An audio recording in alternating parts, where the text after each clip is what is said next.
Between 1847 and 1849, 17 Fairchilds died in 3 Louisiana parishes, and every doctor who stood at their bedsides left with the same baffled notes: violent tremors, blackened tongues, a cloying sweetness that seemed to cling to sheets and curtains for weeks after burial.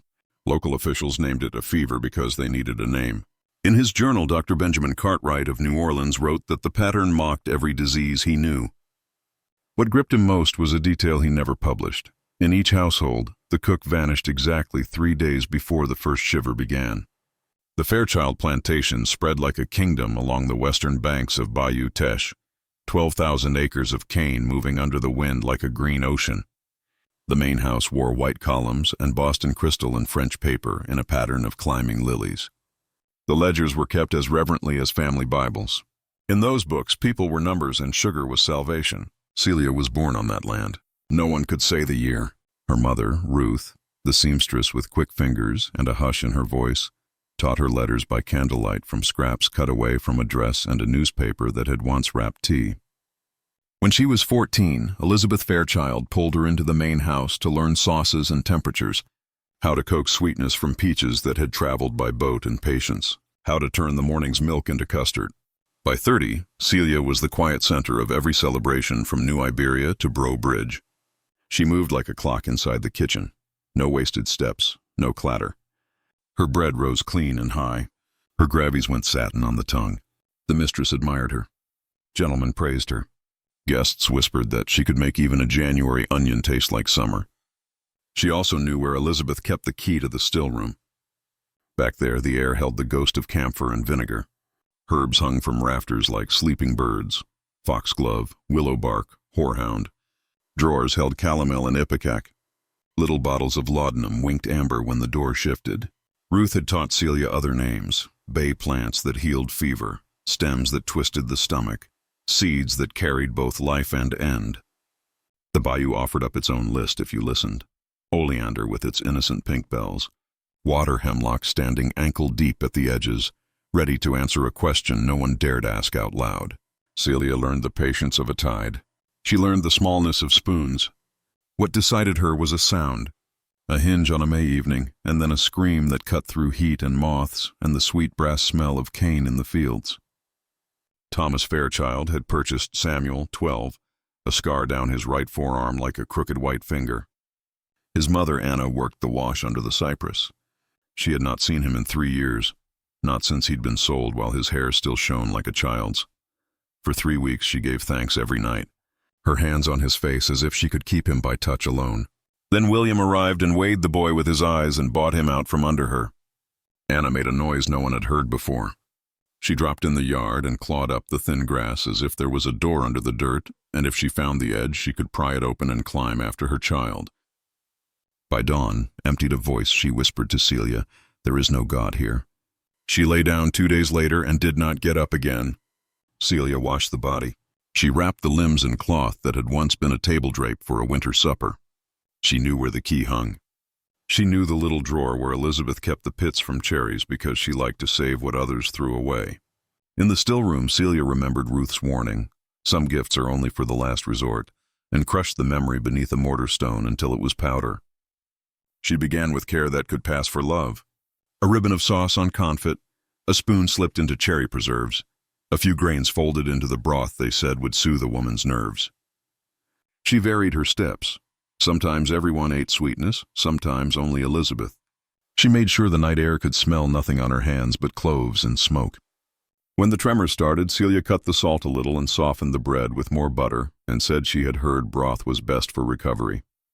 She slept face up, listening for footsteps on the gallery, knowing exactly where the moon would fall when the latch on her door turned. It never turned. Elizabeth died on July 2nd. The funeral flowers faded, but the compliments on the food did not. People said grief had made Celia's ham extra tender. People said sorrow brought out skill. Celia smiled once, and only because her face remembered how to do it. William's dinner in August was a different flavor of evening. He loved display. There were 7 courses and bragging. His laugh was a door closing.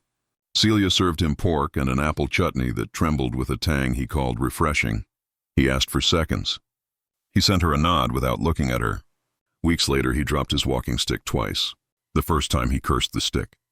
The second time he cursed the field hand nearest him.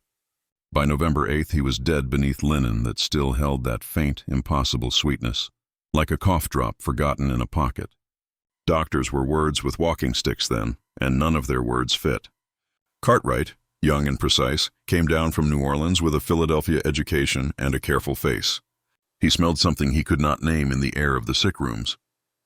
He wrote pattern. He wrote the cook moves between houses. He wrote sweet.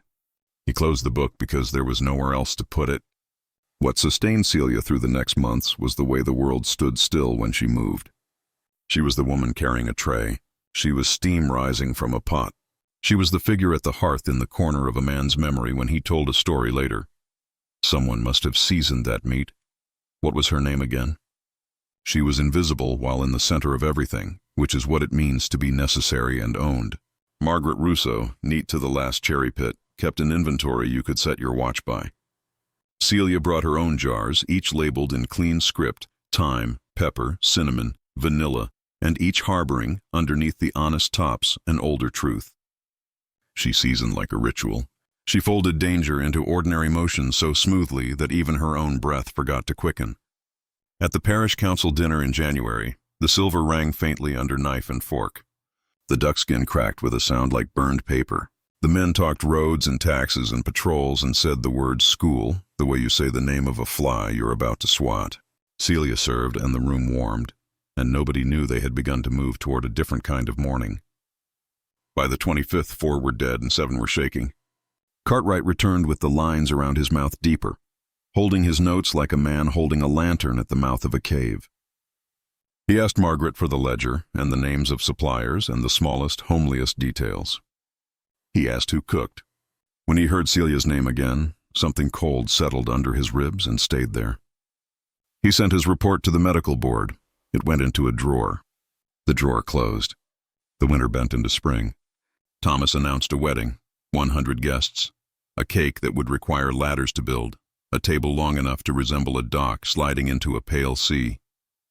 Caroline, practical and widowed, arrived with folded muslin and 2 maids and a kindness that never threatened to become softness.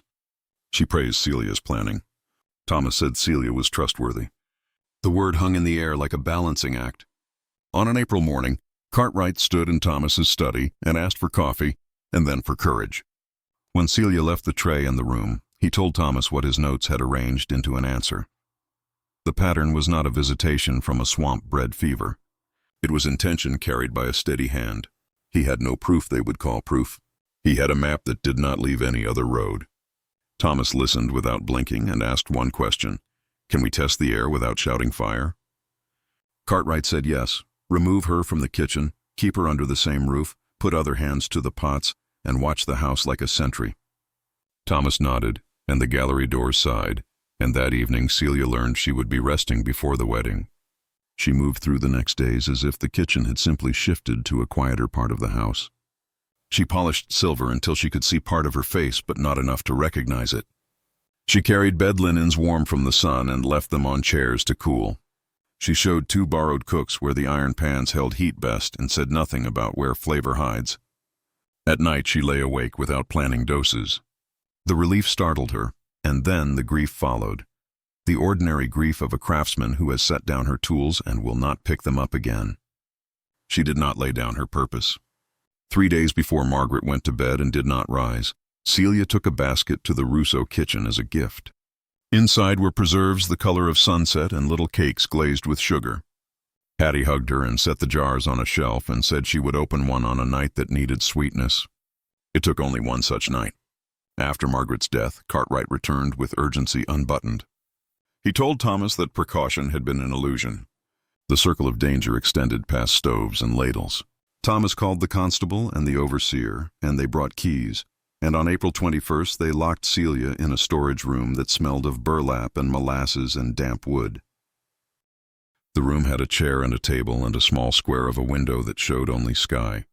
On the table they set ink and paper for the magistrate and a clean space for confession if confession wished to sit. Thomas came. Cartwright came. The constable stood with his chin lifted as if an example were expected of him. Judge Thibodeau arrived with a gravity that could be mistaken for fairness. A young lawyer named Dupré opened a notebook and wrote his name at the top, perhaps thinking he was simply doing his job. They had devised methods for the afternoon if methods became necessary. They did not use them. Celia spoke as if she had waited all winter for silence large enough to lay her words in. She told them about the still room in cherry pits and the way water draws secrets out of bark if you heat it and leave it alone. She told them about doses and timing and the importance of patience, how forgetting to be patient is the first way a person is caught.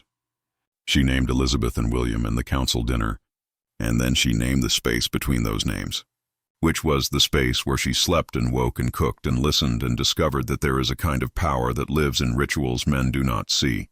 Thomas asked why, and he asked as a man whose vocabulary was finally failing him.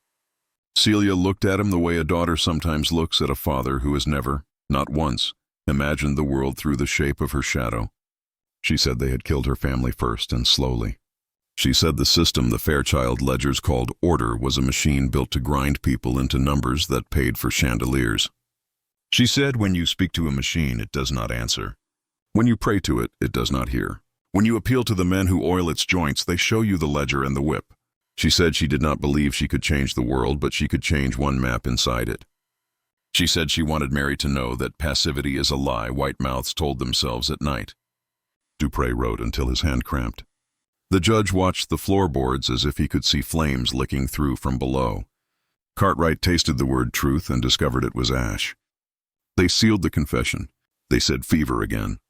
On a gray morning, 4 days later, they took Celia to a gallows built behind the cane sheds. A priest offered a door. She declined.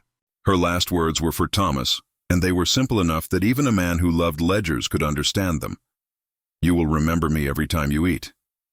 They buried her somewhere in soil that had grown rich on cane and sweat and rain. The grave was unmarked.